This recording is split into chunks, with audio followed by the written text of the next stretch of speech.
Šiandien parodysiu, kaip galim pakeisti automobilio langų spalvą.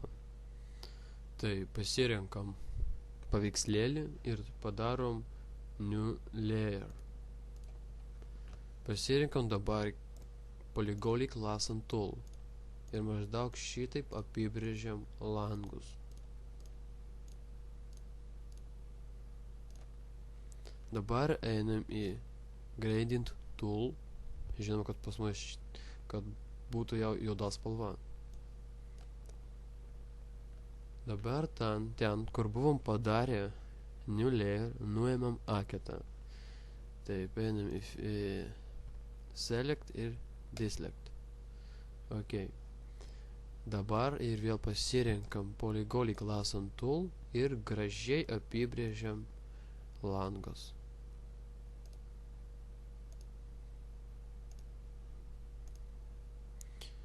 Šitaip maždaug, kad po to pas mums viskas būtų gražiai išeitų.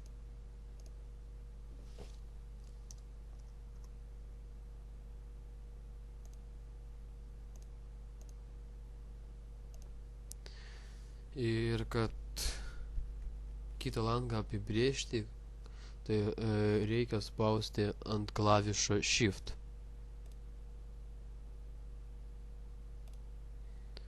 Šį čia gražiai apibrėžiam.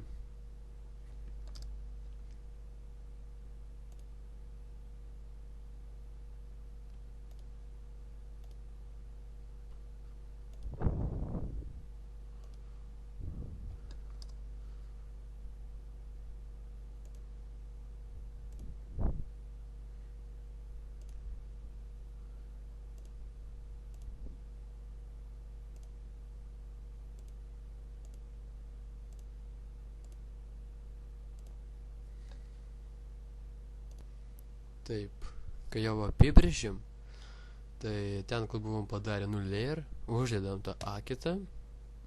Dabar einam į Select ir Inverse.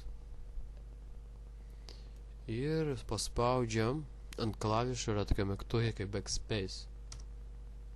Gerai, dabar einam į Select ir Deselect. Taip, ir matom, kokie pas mus dabar langai. Ir jei mums atrodo, kad jie dar tokie juodi kaip mes norim, tai tiesiog padarom Duplicate Layer. Tai yra kopija to. Ir va, šitą ir bus kuo juodesnė spalva. Ačiū už dėmesį.